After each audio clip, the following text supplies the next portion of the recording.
It was 05:30 in the desert when I heard the diesel growl behind my house. Not mine, somebody else's. By the time I made the corner of my driveway, an unmarked flatbed had my Ford F250 hooked, my kayak cracked in half on the concrete, and a blonde woman in white capris was filming on her phone like she'd just won the lottery. She turned, smiling. Hi, neighbor. You can't park commercial vehicles in Saguaro Ridge. HOA voted. Then she said the line she would regret for the rest of her life. You're lucky my husband isn't here. He's a major in the Air Force. He knows people. I let her talk. I let her smile. Because in 9 hours I was going to be standing on a flight line, taking command of the base where her husband worked, and I had been recording every second. 2 weeks before that tow truck showed up, I rolled into Saguaro Ridge with a moving van, a borrowed dolly, and a 14-year-old daughter who had not spoken 3 full sentences to me in 6 months. Hattie sat in the passenger seat, with her earbuds in, watching the saguaros slip past, jaw set the way her mother used to set hers. The street smelled like creosote after the morning sprinklers, that wet dust scent that means desert and home if you grew up out here. I grew up out here.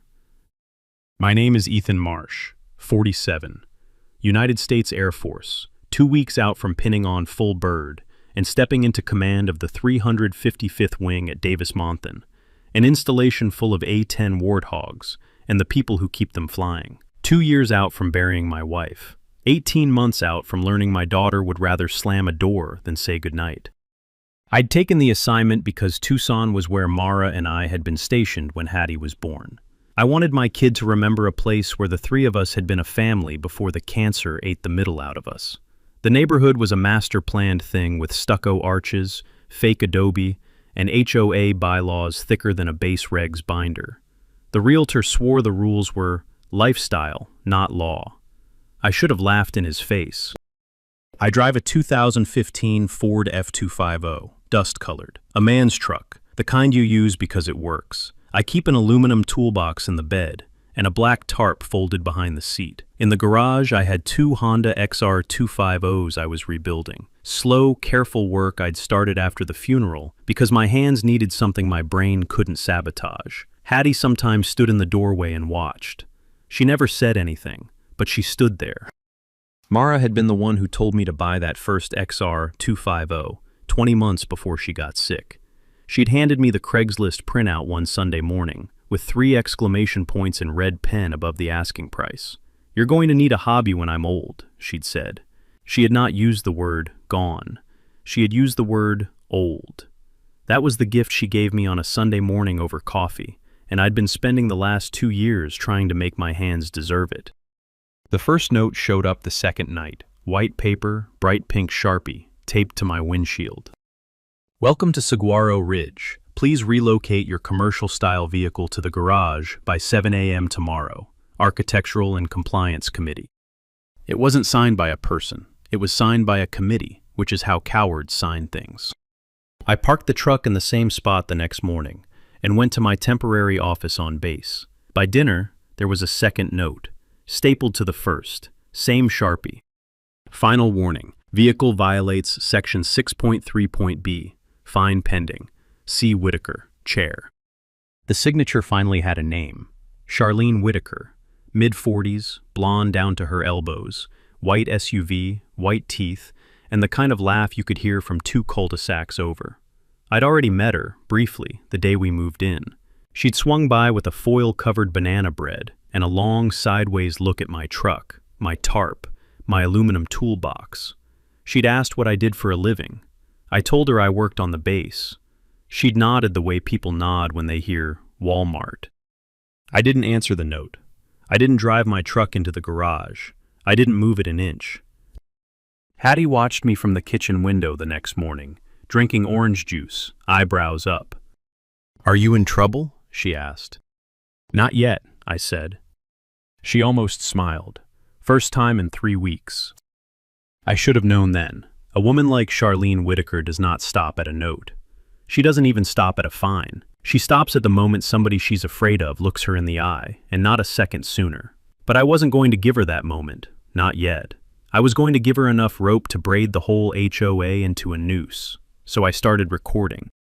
The third note didn't come on paper. It came on Tuesday morning, 8:45, as a hand-delivered envelope with a wax paper feel and the words HOA Official Correspondence stamped across the front in gold foil. I sat at the kitchen table with my coffee gone cold and read the formal version of Charlene's pink Sharpie. A $250 per day fine. Effective, retroactive to my first sunrise in the neighborhood. Violation, Section 6.3.b. Commercial-style vehicle stored on residential driveway. Violation, Section 6.3.c. Storage of inoperable mechanical equipment in garage visible from street. The second one made me laugh out loud. My garage door had been closed every minute I owned the house. The only way Charlene Whitaker had eyes on my motorcycles was if she had walked up my driveway, hands on the glass, and peeked through the side window. She had. The Ring camera I'd installed the day after the first note had her at 7-Eleven on Sunday, cupping her hands around her face like a kid at a candy store, breath fogging the glass beside my front door.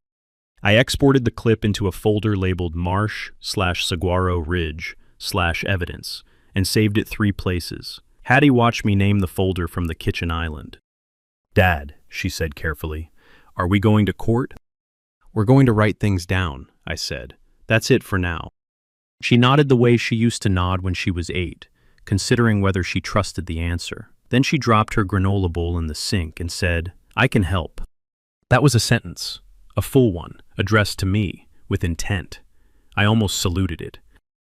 By Thursday, Charlene had called Tucson code enforcement on my house personally. Their inspector, a wiry man named Padilla, with a sun-cooked neck and a clipboard that had seen 40,000 front yards, stood at the bottom of my driveway and looked at me with the patient face of a man whose patience has been used up by people exactly like Charlene. He glanced at my truck. He glanced at the F250's bumper sticker, saw it was clean, no commercial signage, and asked to see the motorcycles. I pulled the garage door open. 2 XR250s in primer, both with current Arizona titles in a folder I handed him. He smiled and made one note. "No violation, Mr. Marsh." He tapped his pen against his clipboard. "Sir, off the record, you're the 4th complaint from this address this quarter. The previous 3 were a chief master sergeant down the block, a tech sergeant with a tire on his patio, and a young staff sergeant's wife who hung an American flag the wrong width. All cleared, all her." I asked him if he'd put that pattern in writing. He smiled wider. "I already did. It's a public record." The truth hit me the way good truths do, quietly, like a clean tool finding its right slot. In Arizona, anyone can request the file behind a code complaint, the address, the date, the complainant's name. Public records aren't just for lawyers. They're for any neighbor with a stamp and a Tuesday afternoon. That night, I drove to the Pima County Recorder's office before it closed, paid $11, and walked out with a printed certified copy of every recorded document tied to Saguaro Ridge. The original CC and Rs, the bylaws, the amendments, the board minutes the HOA had filed. 8 pounds of paper. I cleared the kitchen table. Hattie sat across from me with 2 yellow highlighters and a stack of sticky tabs. She read out section numbers like a kid spelling words for a beat. 6.3.b, commercial style, she said. It says commercial style, but the definition is in Appendix A. Appendix A says, displaying business signage, livery, or commercial logos. I looked over her shoulder. The truck had a small American flag decal on the back window, nothing else. She kept going. Section 6.3.f. Listen to this. Personal hobby restoration vehicles owned by residents are explicitly permitted on driveways, provided they are operable, currently registered, and not for sale or commercial service. She looked up. Dad, the rule she's writing you up for says you're allowed. Outside, a coyote yipped twice. A sprinkler turned on 3 houses down with a small mechanical sigh. The dryer beeped. I sat back and let it settle. Charlene Whitaker had not just bent a rule, she had invented one, and she had been doing it for a while. The welcome committee never welcomed us. That's the line Hattie used on a Saturday at the community pool when a girl her age, 12 maybe, looked her up and down by the diving board and said her mother said the new people had brought trash trucks into the cul-de-sac. Hattie smiled the way her mother had taught her to smile at people who weren't worth correcting, walked over to her towel, walked home dripping chlorine, and didn't go back to the pool for 2 weeks. She didn't cry, she made a list. On a yellow legal pad she stole from my office, she wrote down every kid who'd said something, every parent who'd looked away, every mom on the cul-de-sac who'd suddenly become very interested in her phone whenever we walked the dog. She titled the list, Witnesses. I asked where she'd learned that word. She shrugged. Law and Order. Mom and I used to watch it. I read the list twice and didn't tell her how proud I was. Pride is a thing you store up. It compounds. By the second week, Charlene had moved past notes and code enforcement and into the soft warfare of suburban America, the kind that doesn't leave fingerprints but bruises everything underneath. Our mailbox started getting flyers stuck inside the door instead of inside the box. Our garbage cans got wheeled 6 feet down the curb on collection mornings. The neighborhood Facebook group, the one I'd been politely added to and quietly ignored, became a slow-motion smear. New owner at 4218, letting the property go downhill. Restoration vehicles in a residential neighborhood. This is exactly what 6.3.b was written to prevent. Children should not have to walk past commercial activity. I screenshotted every post. I downloaded the PDF of every comment thread. I cross-referenced the worst commenters against the HOA roster. 3 of the 4 sat on Charlene's committee. Then came the post that changed it. Charlene herself, Friday at 8:47 p.m. in the official Saguaro Ridge group, with a photograph of my driveway shot at an angle she could only have gotten by walking onto my lawn. For the longtime families of Saguaro Ridge, we have welcomed people of all backgrounds for 32 years, but we cannot accept a deliberate degradation of community standards. Some of you may remember in 2022, we addressed a similar situation with a family who refused to bring their property into compliance. They eventually relocated, and the neighborhood thrived. Let's not be afraid to have the same conversation again. I read it 3 times. I read it a 4th. A similar situation, a family who refused, who eventually relocated. I called the school carpool line at 7:30 the next morning and got a name I'd been circling for 2 days. Senior Master Sergeant Tanya Bell.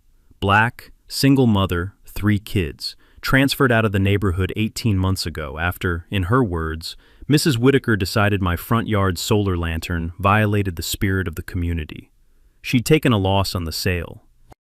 I asked her if I could quote her. She laughed without humor and said, "You can put my name on the front page of the Star, Colonel. I have been waiting for somebody to put her name on something." That same morning, Padilla the code inspector called my cell. He'd remembered another piece of his pattern. 12 months ago, a Vietnamese-American family on Mesquite Lane had been issued 19 separate complaints over a koi pond before they sold. 19. The koi went to a community college's biology department. The complaints went into a folder somewhere. I sat at the kitchen table, with my coffee cooling and my hands very still, and felt the calm that comes when a man finally sees the actual shape of what he is up against. The Fair Housing Act is 46 pages of federal law, written by people who watched neighborhoods do exactly what Charlene Whitaker had been doing. It applies to HOAs. It covers race, color, national origin, religion, sex, familial status, disability. It carries real teeth, civil penalties, attorney's fees, federal investigation. If you can show a pattern of targeted enforcement, you don't need a smoking gun, you need a smoking ledger. The lesson was small and clean. An HOA can sit on top of every freedom you have, unless you have written proof of who they target, when, and why. Patterns are the proof. Save everything. Hattie came home from school that afternoon, dropped her backpack, and asked if she could help me build a spreadsheet. I told her she could pick the columns. The sticker happened on a Thursday. I came home at 5:42 p.m., with Hattie in the passenger seat, a bag of groceries between her feet, and a takeout pizza balanced on her lap. The cul-de-sac was the kind of quiet that's only quiet because everyone is watching from behind curtains. There was a black Ram pickup parked nose to nose with my F250, blocking my driveway. The Ram had a magnetic sign on the door reading, AZ Compliance Solutions, a company I'd never heard of and had not invited. 2 men in tan polo shirts and reflective vests were standing on my property. The shorter one was holding a clipboard. The taller one was holding what looked, from 40 feet away, like an oversized roll of orange masking tape. Charlene Whitaker was standing on my lawn between them, in white pants and a pink linen blazer, smiling at her phone. I parked at the curb. I turned to Hattie. I said, "Stay in the truck. Roll the windows down. Push record." She nodded once, deadly serious, and tapped her phone. I walked up onto my lawn, carrying nothing but a calm I'd built across 26 years of dealing with people who thought volume equaled authority. The taller man had already slapped an orange decal across the driver's side window of my F250. It said, "Violation. Remove within 24 hours. A Z-Compliance Solutions," in shouty block letters. He was peeling a second one for the windshield as I walked up. "Gentlemen," I said, "stop." The shorter one looked at Charlene. Charlene didn't look up from her phone. "Stop," I said again, in the voice you use when you have stopped a flight line and you do not need to repeat yourself. Both men stopped. "You're on my property," I said. "You haven't shown me a warrant, a court order, or a license. You haven't presented a state-issued tow contractor permit. You are not law enforcement. Step off the lawn." The taller one peeled his hand off the second decal, slowly, like it had become very hot. The shorter one cleared his throat. Charlene finally looked up. "They are authorized agents of the Saguaro Ridge Homeowners Association," she said sweetly. "Section 9.1 of the bylaws gives the Architectural Committee authority to engage compliance contractors." "Section 9.1 of your bylaws," I said, "gives the board, not the committee, authority to engage compliance contractors, and only under board-approved budget line items, and only contractors licensed and bonded by the Arizona Registrar of Contractors and the Department of Public Safety for any vehicle handling. May I see the license, please?" The shorter contractor looked at his clipboard like the answer might be on page 2.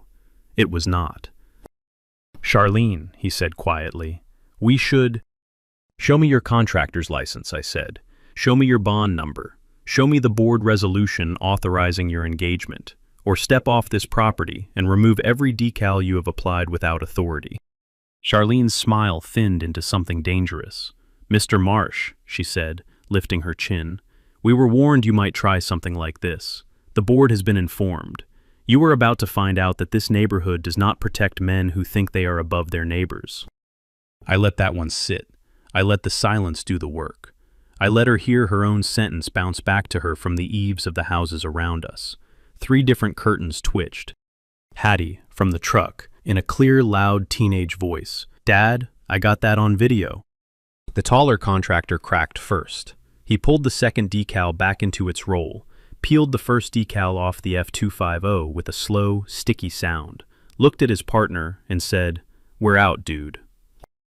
Charlene didn't move for a full 10 seconds. Then she walked off my lawn very deliberately, snapped a single photograph of my truck, and got into her white Escalade 2 driveways down. The Escalade idled in the street long enough for everyone to remember it had been there. When she pulled away, I noticed something on the back of the contractor's Ram. Under the AZ Compliance Solutions magnetic sign, peeking out from beneath the corner where the magnet had lifted, was the edge of older paint. White letters on tan. Whitaker Property Serve, partially obscured. I had Hattie zoom in. The footage caught it perfectly. In Arizona, an HOA cannot delegate enforcement to a company it secretly owns. That isn't enforcement, that's a fee mill. After the Escalade was gone, 2 curtains stopped twitching, and a door opened across the street. Mr. Holloway, retired plumber, 71, walked across the cul-de-sac in his slippers and stopped at the bottom of my driveway. He looked at the spot on the windshield where the decal had been. He looked at my daughter, sitting in the truck with her phone still up. He said, "Son, my wife and I have been waiting 4 years for somebody on this street to do what you just did. Whatever you need, knock." Then he walked back across the street, in his slippers, in the dust. That night, in the kitchen, I started a new folder. I labeled it LLC.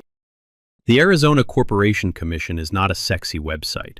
It looks like it was built in 1998 and has been afraid to be updated ever since. But it is, line for line, one of the most powerful public records tools an ordinary citizen has. And that Friday morning at 6:14 a.m., with the coffee on and Hattie still asleep, it gave me everything. AZ Compliance Solutions LLC. Filed 2019. Registered agent, Brent J. Whitaker. Manager, Charlene M. Whitaker. Principal address, a P.O. box rented in the same strip mall where the HOA's professional management company was registered.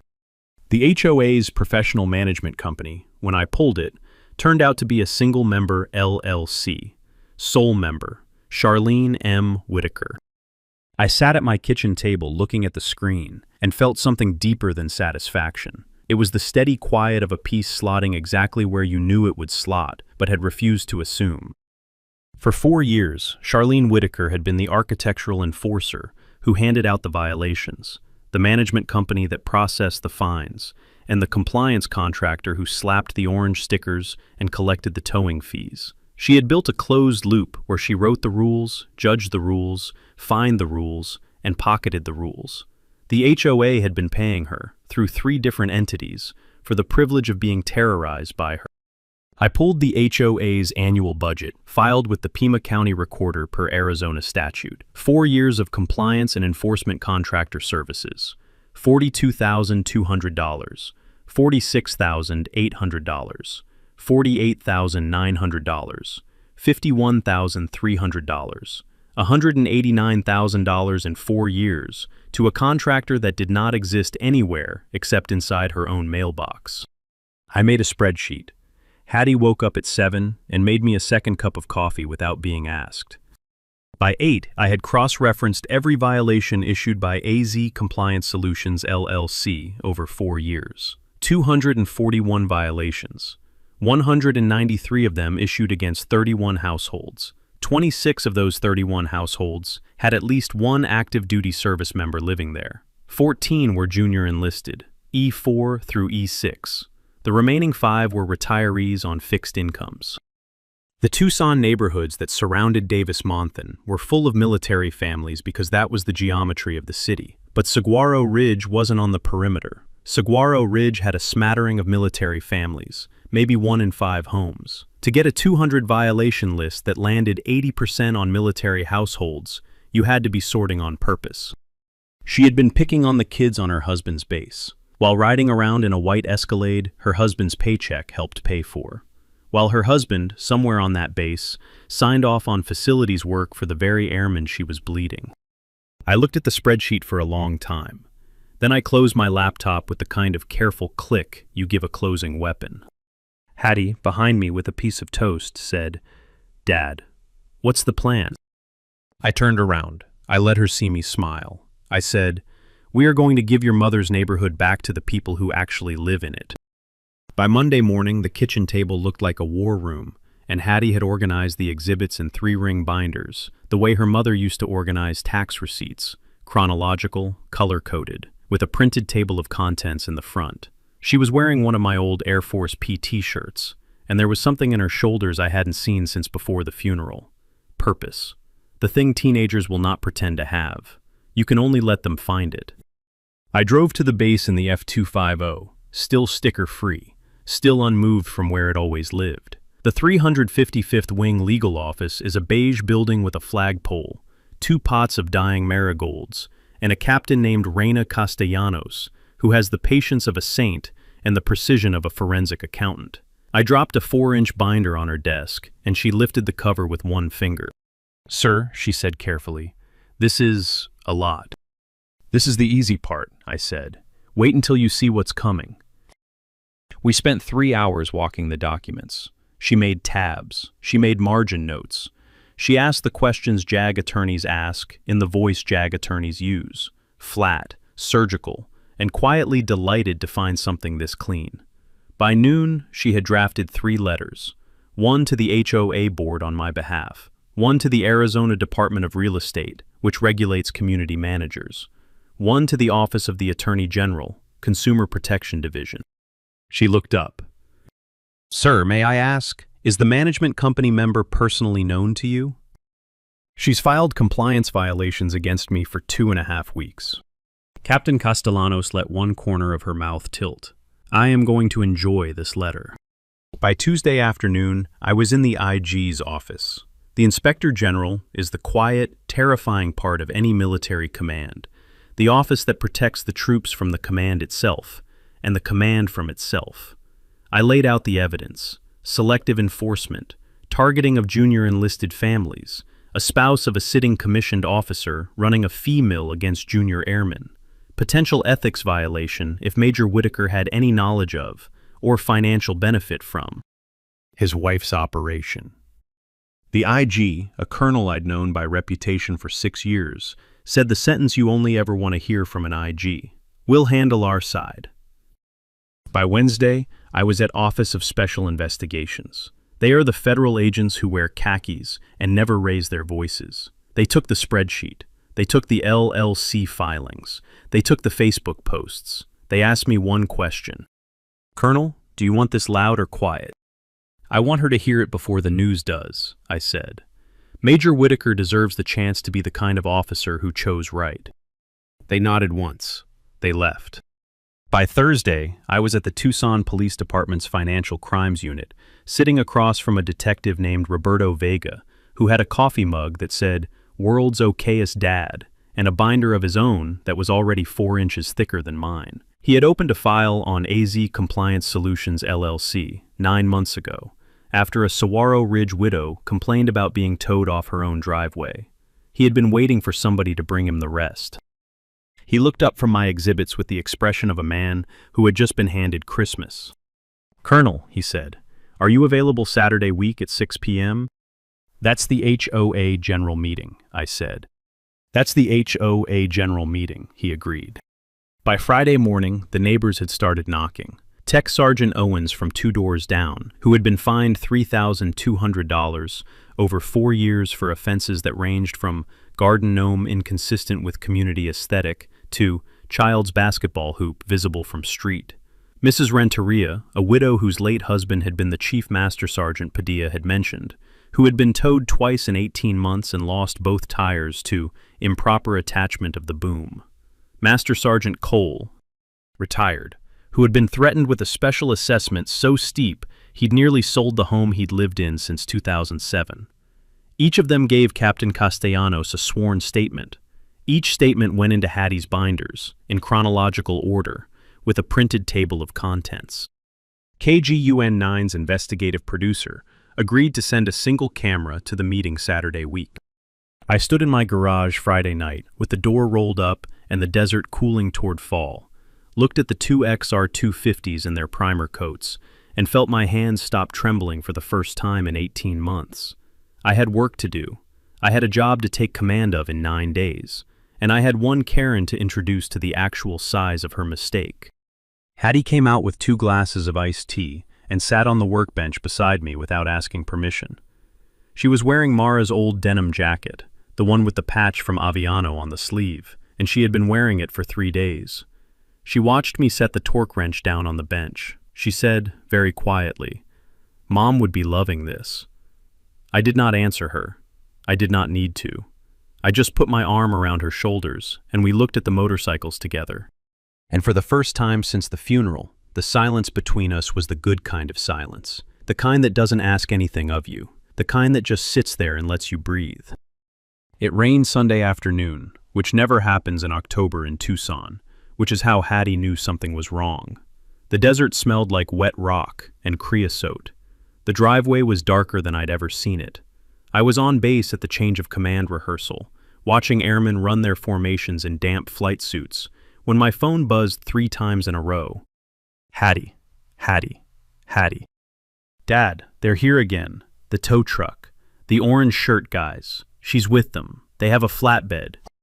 I told her to lock the door, stay in the house, push record on her phone, and not come out for any reason. She said okay in the voice she used to use when she was 9 and trying very hard to be brave. I left the rehearsal. I broke no laws on the drive home. I do not remember any of it. When I rolled into the cul-de-sac, my F250 was already hooked to a yellow flatbed and tilted at a sharp angle on its winch. A man in a tan polo shirt was holding the corner of my kayak, the kayak that had been stored, locked, in my garage, and dragging it across the concrete with the kind of grip that doesn't care what cracks. My side mirror was already on the ground. There was a long, fresh gouge in the paint above the wheel well from where the tow hooks had been forced. Charlene Whitaker was standing on my driveway in white capris and a denim jacket, supervising. She was filming on her phone. She turned and saw me. She said the sentence she would regret for the rest of her life. "Hi, neighbor. You can't park commercial vehicles in Saguaro Ridge. HOA voted." She tilted her head. "You're lucky my husband isn't here. He's a major in the Air Force. He knows people." I let her talk. I let her smile. I did not move. I did not raise my voice. I walked very calmly up the driveway, past her, past the contractor, past my own kayak in 2 pieces on the concrete, and into my garage, where a third man, somebody I had not seen before, was standing over my motorcycles with an open can of paint thinner in his right hand. The smell hit me like a slap. He had already poured a streak across the gas tank of the XR250 closest to the wall. He saw me. He froze. The can shook in his hand. "Out," I said. He went. I did not stop him. I did not need to. I walked back to the driveway in the rain. I looked at the contractor with the kayak. I looked at the man on the flatbed. I looked at Charlene Whitaker. I said, "Lower the truck, now." The flatbed driver, to his credit, was the first to understand who he was looking at. He killed the winch. He started reversing the boom. The F250 settled back onto its wheels with a slow hydraulic sigh, like an animal being allowed to lie down. Charlene started to talk. I looked at her one time, and she stopped. Hattie came out of the front door in bare feet, holding her phone at eye level, recording. She walked across the wet driveway, around the broken kayak, and stopped beside me. She did not say a word. I turned to Charlene. "You came onto my property uninvited," I said. "You damaged a registered vehicle. You damaged personal property inside a closed garage. You did so under color of authority you do not have. You did so on video. You did so with 2 witnesses, 3 contractors, and a teenager. And you did so 6 days before the annual meeting of the Saguaro Ridge Homeowners Association." Her smile flickered, then locked into place the way a smile locks when a face has run out of options. I said, "I would like you to leave my property now. We will see you Saturday."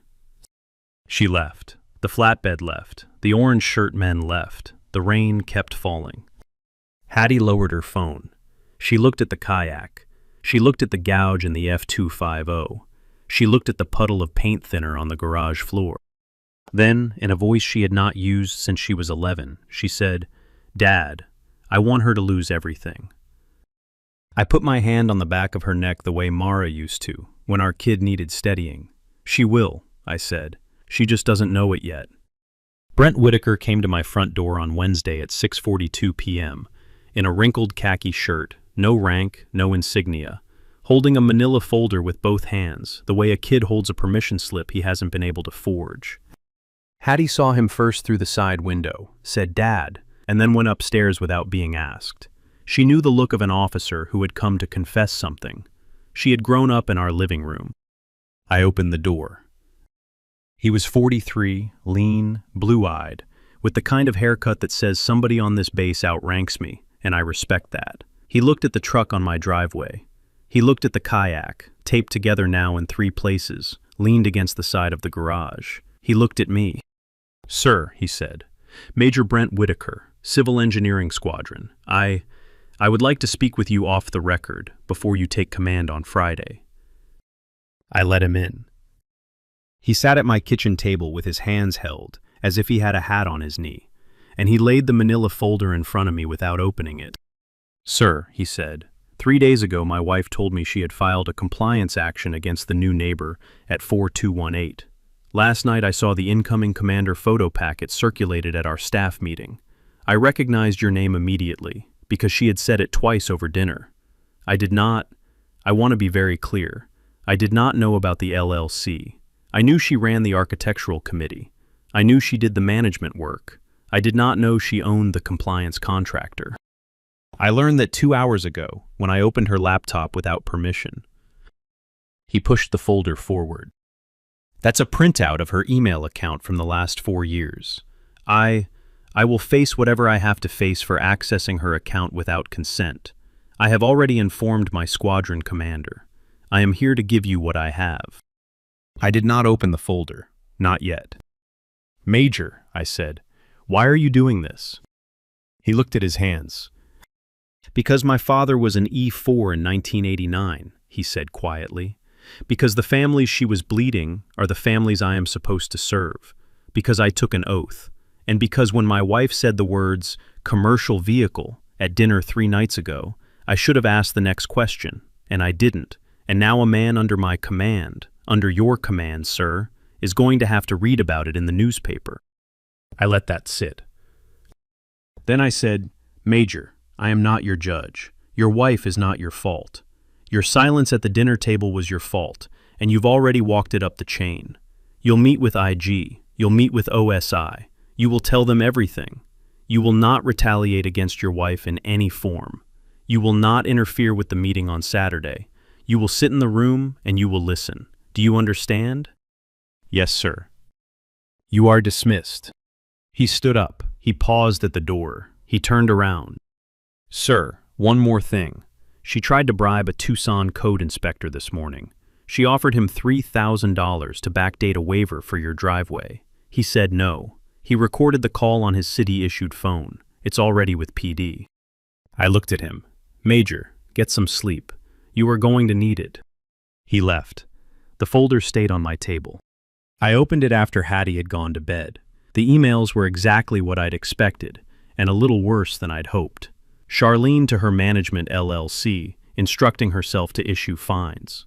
Charlene to herself at AZ Compliance, scheduling tows. Charlene to a board member, threatening to leak rumors about his ex-wife if he didn't vote yes on the special assessment. Charlene to a Facebook moderator, asking her to delete comments from the Hispanic mother on Mesquite who's making this whole thing political. I read every line. I made copies. I sent a copy to Captain Castellanos at 11:48 p.m. She replied at 11:49. Sir, we are going to have a very good Saturday. 2 streets over, in a master bathroom with marble counters, Brent's paycheck had not actually paid for.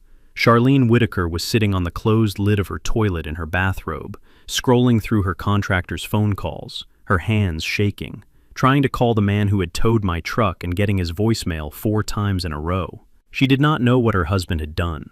She did not know which laptop he had opened. She did not know what was in the manila folder. She only knew that the man at 4218 had spoken to her in a voice she had heard exactly once before in her life, 22 years earlier, from a state trooper at the side of a road she had not slowed down on. She did not sleep that night. She tried to delete a Facebook post at 3:14 a.m., and the internet, of course, had already saved it. Outside, the desert cooled. The garage smelled faintly of paint thinner and patience. The truck sat in the driveway, exactly where it had always sat. 3 days to the meeting. The Saguaro Ridge Clubhouse, on Saturday at 6 in the evening, looked the way HOA clubhouses always look at the start of a meeting, and nothing at all like the way they look at the end of one. Beige carpet, folding chairs, a pitcher of lemonade with floating mint, a long folding table at the front with a nameplate that read, Charlene Whitaker, Chair. The smell of grocery store cookies and air freshener that had been spraying every 15 minutes since 1997. 71 residents in the room. 17 of them were active-duty military families who had never come to a meeting before. Hattie had texted them all personally. She'd made a list. I came in at 3 minutes after the hour, in dress blues, ribbons squared, hat under my arm. Behind me walked Brigadier General Davis Owusu, my incoming wing commander superior, in dress blues of his own. Beside me walked my 14-year-old daughter, in a navy dress, with a binder under each arm. The room went quiet, the way a room only goes quiet when nobody has rehearsed it. Charlene Whitaker was already at the front, in a pink linen blazer, mid-sentence. She saw us. Her sentence stopped on the consonant. Good evening, I said. I'd like to invoke the residence privilege under Bylaw 4.2, 10 minutes of the floor. Detective Vega, 2 rows from the back, in a blue blazer with no badge showing, gave the smallest nod. Behind him, near the door, The KGUN9 producer had her camera on a low shoulder rig, recording. Charlene tried for a smile. "Mr. Marsh, the agenda is—" "Colonel," General Owusu said quietly. The room understood what he meant. I walked to the front. Hattie handed me the first binder. I did not raise my voice. I have never had to. 241 violations in 4 years, I said. 193 of them against 31 households. 26 of those households are active duty military. 14 are junior enlisted. Airmen first class, senior airmen, staff sergeants, the kids on your husband's base. 5 are retirees on fixed incomes. I held up a map of Saguaro Ridge with 31 red pins in it. These are the houses she chose. The room exhaled. I held up the second binder. AZ Compliance Solutions LLC, Form 2019, Registered Agent, Major Brent Whitaker, sitting 2 rows behind me. Brent did not flinch. Sole Manager, Charlene Whitaker. Saguaro Ridge Management Group, also a single-member LLC, also Charlene Whitaker. Across 4 years, this neighborhood paid $189,300 to the same person, through 3 doors. The treasurer, 2 seats from Charlene, slid his chair an inch sideways. I held up the third binder. On Sunday, agents acting on her instruction towed my registered, current, hobby-exempt vehicle from my own driveway. They damaged my side mirror, my paint, a kayak stored in my closed garage, and the gas tank of a personal restoration motorcycle. On Wednesday, she offered a Tucson code inspector $3,000 in cash to backdate a permit waiver. He recorded the call. Detective Vega in the back has the audio. Vega lifted the small recorder 1 inch. He set it back down. I turned and looked at the residents, not at Charlene, not yet, and I let them see me look at them. "You did not vote for any of this," I said. "You did not approve a closed loop. You did not approve a shell company. You did not approve targeted enforcement against the families of the airmen who serve 6 miles from this room. 41 of you have signed the recall petition I am about to file. The recall is valid under Bylaw 7.3.A. The vote was certified by Captain Reina Castellanos of the 355th Wing Legal Office and notarized by Pima County." I finally turned to her. "Charlene Whitaker," I said, "you are removed as chair of the Saguaro Ridge Architectural and Compliance Committee, effective immediately. Your management contract with this association is terminated. Your husband has resigned all secondary employment. Detective Vega would like to speak with you outside." She did not speak. The room rose to its feet in one slow wave. Nobody cheered. Nobody had to. The KGUN9 camera kept rolling. I leaned forward toward the microphone one final time. "I'm Colonel Ethan Marsh," I said. "I took command of the 355th Wing yesterday. From here on out, the airmen who live in this neighborhood will be treated like neighbors. The end." Then I picked up the binder, took Hattie's hand, and walked out. The story made the local news Sunday at 6. It made the Air Force Times by Wednesday. By the following Monday, it had been picked up by 3 national outlets and 1 podcast I had to ask Hattie to explain to me. The county attorney filed 11 counts against Charlene Whitaker by Friday. The Arizona Department of Real Estate suspended her management license that same afternoon. The federal fair housing complaint went into a slower lane, the way federal complaints do, but it did not go away. None of it ever did. The Saguaro Ridge Board met 3 Saturdays later. A new board, mostly first-time volunteers, including Tech Sergeant Owens, Mrs. Renteria, and a 31-year-old single mother named Danny Cruz, whose koi pond complaint had been one of the loose threads I'd pulled at the very beginning. The board unanimously voted to channel the court-ordered restitution from Charlene Whitaker, $187,000 plus statutory interest, into a permanent neighborhood fund. We named it the Saguaro Ridge Military Family Fund. For 10 years, it would cover HOA dues, pool fees, and assessment shortfalls for any junior enlisted household in the development. There was a unanimous second motion to retire the term compliance contractor from the bylaws, replace it with the words licensed third party, and require board approval, public notice, and a state-issued bond number before any vehicle on any driveway in Saguaro Ridge was ever again touched by anybody who did not own it. Captain Castellanos drafted the new bylaws on a Sunday afternoon in pencil and finished them by dinner. Hattie made the cover page. The Whitaker house went on the market in November. The for sale sign sat at the corner of their lawn through the holidays, then through the spring. Brent Whitaker accepted a separation from service in good standing. He moved to Ohio to be near his father, who had once been an E4. He sent me a single Christmas card. It said, "Thank you for letting me choose." I keep it in my desk drawer. The first family to apply for the new Saguaro Ridge Military Family Fund was Tech Sergeant Owens, the same neighbor Charlene had fined $3,200 for the crime of owning a basketball hoop. The board paid his back dues out of restitution and walked him through the application like he was the first person in line, because he was. The second family was a young senior airman who had moved in 3 months earlier and had been quietly terrified of every HOA newsletter that hit her mailbox. She came to the December workshop on a Saturday morning with her 6-year-old and a tray of homemade tamales, and she stayed. The garage door rolled up the first Saturday of December at 9 a.m. and stayed open most weekends after that. We called it Mara's Garage. The two XR250s, the one with the paint thinner scar still visible on its tank, kept on purpose, sit in the corner. The rest of the floor is workbenches. 5 teenagers come most Saturdays. Tech Sergeant Owens' son is one. Danny Cruz's daughter is another. They learn to bleed brake lines and torque a head bolt and respect a torque wrench more than they respect any adult in the room. Hattie runs the sign-in clipboard. She speaks in full sentences now. Sometimes she speaks in paragraphs. I still drive the F250. The side mirror has been replaced. The gouge on the wheel well has been buffed, but not painted, because Hattie said, and she was right, that some scars are receipts. The kayak is on the wall of the garage, with the crack still visible. It is no longer a boat. It is a reminder of what a neighborhood looks like the morning before it remembers what it is.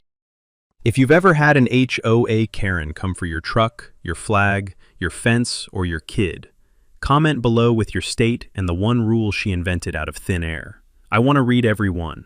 And if you want more stories of small-town power running headfirst into the wrong neighbor, hit subscribe, because next week we are heading to a Tennessee subdivision where an HOA president decided a retired arson investigator's burn barrel was the hill she wanted to die on.